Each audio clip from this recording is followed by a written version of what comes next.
You feel a warm body resting near your feet. A soft breath rises and falls in the dark. For nearly all of human history, the creature sleeping next to your ancestors was not a pampered lapdog or a lazy house cat. It was a wild beast with sharp teeth and lethal instincts. Would you close your eyes if a predator lay just inches from your throat? Your modern mind demands safety.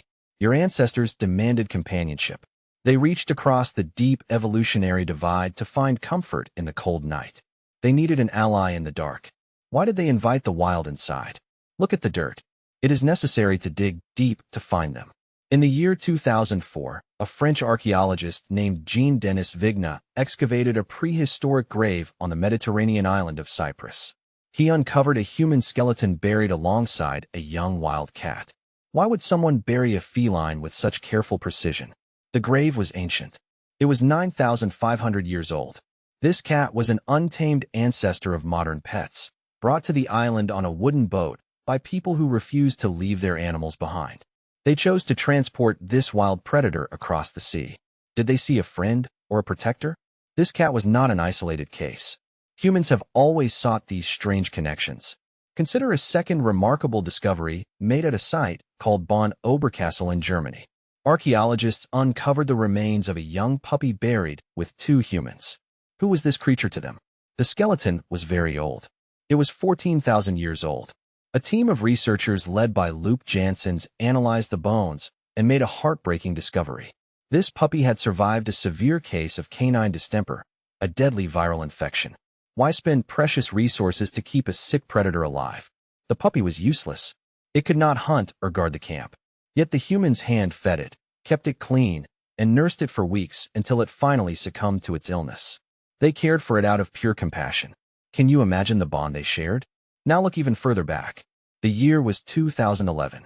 An archaeologist named Lisa Marr was digging at al-Hammam, a prehistoric site in Jordan. She found a grave that shattered the understanding of human-animal relationships. What lay inside the ancient soil? She found a fox. It was buried with a human companion. The burial occurred 16,500 years before your birth, long before dogs were fully domesticated. The fox had been carefully prepared for the afterlife. Did they believe they would hunt together forever? Foxes are solitary. They are famously difficult to tame. Yet long before dogs became standard helpers, your ancestors were trying to befriend these quick red hunters. They saw something valuable in those glowing eyes. What made them try?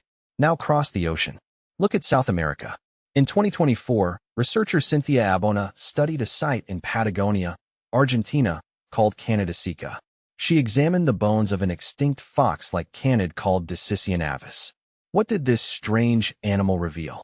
It was buried with humans. Its bones showed it ate the same food as them. This wild carnivore was treated as a member of the human tribe, sharing their meals and their space. It was a companion, not a pest. Why did this species go extinct? Consider another wild companion. Look at the vast deserts of Australia. The indigenous people of this continent developed a deep relationship with the dingo, a wild canine that arrived thousands of years ago. They did not cage these animals or force them into submission. They lived as partners in the dry heat. How did this partnership keep them alive? The nights were freezing. The wind was bitter. The people slept on the bare ground with dingoes curled around their bodies to stay warm. A cold night was called a two-dog night, and a freezing night was a three-dog night. The animals were living blankets. Could you survive the desert cold without them? This was not just about utility. It was about mutual respect. The dingoes would hunt in the day and return to the human camps at night. They were wild, yet they chose to stay. They shared the fire. Why did they choose this life? Your ancestors did not just tame canines. They tamed everything. In the dense rainforests of the Amazon, early hunter-gatherers adopted baby monkeys, colorful macaws, and even young capybaras after hunting their parents. They raised these orphans as if they were human children. The women even breastfed the baby animals to keep them alive. Why would they treat wild beasts like family? It was a desire to connect. It was a need to bridge the gap between species. The children played with the monkeys, and the birds sat on their shoulders. These animals were never eaten. They were kept for the joy of their company. Do you see the same behavior in yourself? So it is time to reconstruct a day. Imagine you are walking through a dense forest 20,000 years ago. The air is freezing, the wind is howling, and a massive gray wolf walks quietly by your side. You do not speak the same language. How do you communicate? You watch its ears. It watches the shadows. When the wolf stops and growls, you know a predator is hiding in the thick brush ahead. You raise your spear and prepare to fight. Are you two separate species or one pack? You hunt together. You kill a giant deer.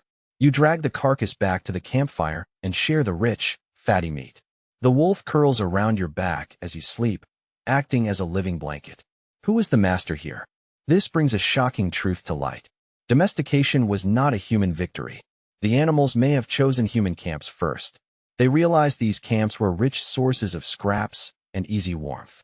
Did humans tame them, or did they adopt your ancestors? Think of the danger. A wolf is still a wolf. An ancient cat is still a lethal hunter. Many families raised bear cubs in their huts, only to face disaster when the animals grew large. Why invite danger into your home?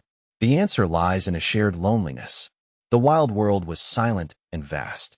Your ancestors looked out into the darkness and wanted to know they were not alone. They needed to feel a heartbeat other than their own. Has the human mind really changed at all? Now look at your life. You buy soft beds for your cats. You dress your dogs in tiny winter coats. You treat them like children because your brain is still wired for the ancient campfire. You are still trying to bridge the gap. What are you looking for? The world outside is paved and bright. The predators are gone.